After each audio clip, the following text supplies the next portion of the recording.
Koruptor membiayai demo Indonesia Gelap. Bukankah lebih masuk akal? Koruptor itu membiayai kampanyemu, Pak Prabowo. Kenapa demikian? Karena lebih masuk akal, lebih menguntungkan koruptor membiayai kampanye politikus tertentu dibanding membiayai demo. Demo Indonesia Gelap pula. Di mana-mana koruptor itu pasti cari aman, Pak. Tempat aman itu bukan di barisan demonstran. Demo Indonesia Gelap pula. Di mana-mana koruptor itu pasti cari tempat aman di mana ada calon tertentu yang bisa dipastikan untuk menang, bisa dipastikan untuk melindungi koruptor-koruptor itu dari jeratan hukum. Itu lebih masuk akal. Salah satu hal yang bikin gue sangat kecewa dan juga sangat sedih sebagai warga negara Indonesia adalah gue sadar bahwa ternyata hari ini kita punya seorang Presiden Republik Indonesia yang bahkan sedikit saja tidak pernah mau menengok, menganggap, apalagi mendengar suara-suara dan juga keluh kesah dari rakyatnya. Lo di situ, di luar negeri, di mana lo? Lo dikejar-kejar di situ lo. Ini. Dan ternyata memang ini adalah rekayasa. Ini dibuat-buat, ini dibayar. Yang setiap ada kritikan dari rakyat, ia pasti selalu akan menyimpulkan itu ya upaya asing memecah belah negara kita, walaupun dia masih bergantung kepada asing, terus dibiayai oleh asing, dibiayai oleh koruptor, bentuk rekayasa, tanpa adanya pemaparan argumen, data, dan juga pembuktian yang jelas, yang pada akhirnya itu hanya berujung ke sebuah bentuk adu domba dan konflik horizontal antar sesama rakyat. Alih-alih menjawab kritikan dari rakyat dengan argumen dan juga data, Prabowo lebih memilih untuk menuduh rakyat. Maka pertanyaannya, apakah ini adalah seorang sosok pemimpin negarawan yang kita idam-idamkan? Koruptor-koruptor itu yang biayai demo-demo itu.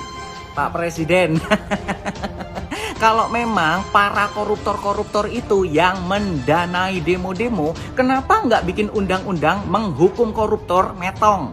Terus dimiskinkan, ya dimiskinkan aja, dimiskinkan, biar mereka nggak bisa mendanai demo-demo. Gimana? Hah? Gimana? Buktinya para koruptor nggak dimiskinkan, Pak, tetap kaya, tetap sejahtera. Atau jangan-jangan para koruptor ini hanya dijadikan kambing hitam, ya seolah-olah demo-demo yang ada ini dibayar.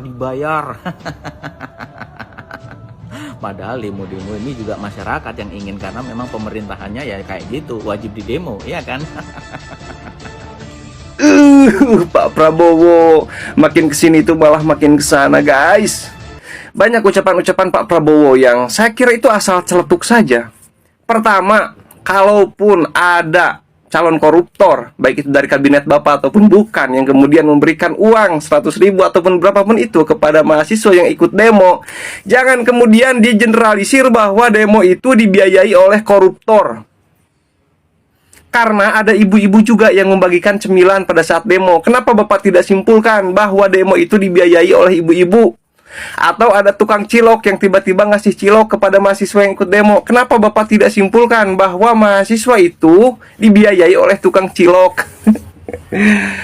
Kemudian yang kedua, kalaupun toh memang benar ada koruptor yang membiayai aksi demo Indonesia Gelap, katakan siapa itu, Pak?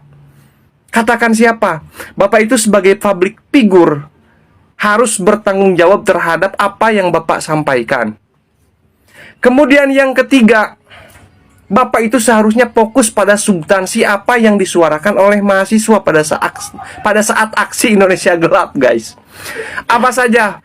Pertama, mereka tidak sepakat dengan revisi Undang-Undang TNI. Tinggal Pak Prabowo itu sampaikan argumentasinya bahwa revisi Undang-Undang TNI itu baik dan lain sebagainya. Sampaikan argumentasinya. Kemudian apalagi mereka tidak sepakat dengan makan bergizi gratis. Kemudian Bapak tinggal tolak saja bahwa MBG itu baik dan lain sebagainya. Kemudian mereka juga menuntut untuk melakukan efisiensi dan perombakan di kabinet Bapak. Bapak tinggal berargumentasi saja bahwa kabinet gemuk itu baik. Kan seperti itu, fokus pada substansi. Jangan kemudian Bapak bilang bahwa demo itu dibiayai oleh koruptor tanpa bilang siapa koruptornya, Pak. Sebut siapa koruptornya, Pak. Yang membiayai demo Indonesia Gelap kemarin, siapa? Ayolah, Pak, jangan Bapak kerdilkan suara dan gerakan mahasiswa ini, Pak. Mereka itu berjuang atas dasar idealisme kepentingan rakyat. Indonesia gelap, kabur aja deh. Lo kabur aja loh.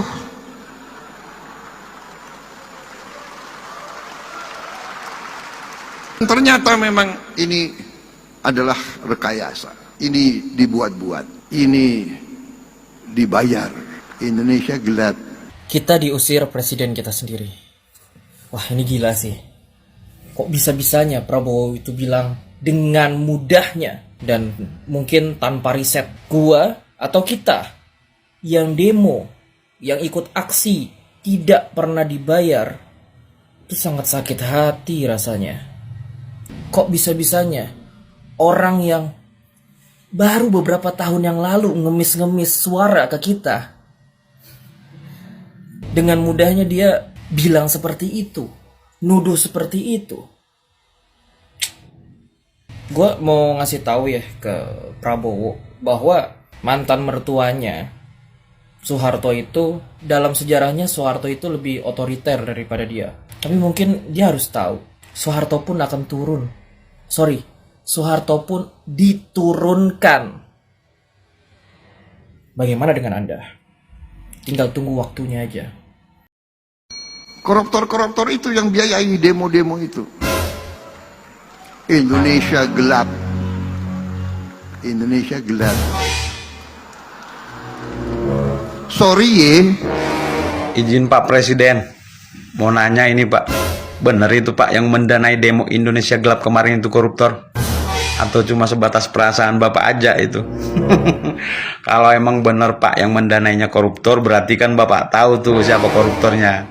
Jadi tolong dong Pak, koruptornya segera ditindak, dipenjarakan, dimiskinkan, bila perlu dibinasakan sekalian Pak. Terus nanti Pak kalau udah ketangkap itu koruptornya Pak, tolong Pak dikasih label, ini loh koruptor yang mendanai demo Indonesia gelap gitu Pak. Biar rakyat tahu, biar nggak penasaran lagi rakyatnya Pak. Dan rakyat semakin cinta ke Bapak. Berarti kan Bapak nggak omong-omong doang. Terus satu lagi nih Pak, tolong dong Pak, jangan sampai ketularan kayak pemimpin sebelumnya. Terlalu suka ngeprank beliaunya Pak.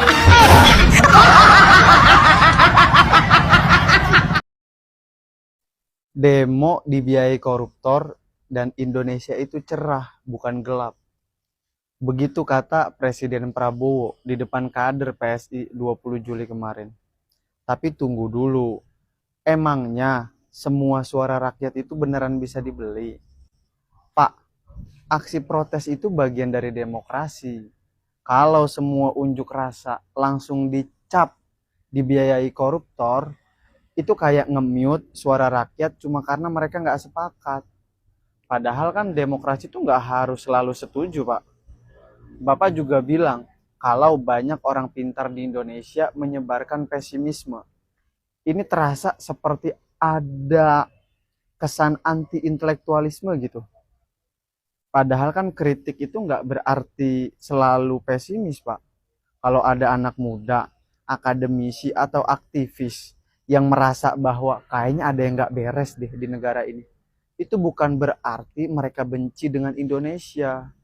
Justru itu bentuk kasih sayang dan kepedulian. Makanya mereka mengingatkan.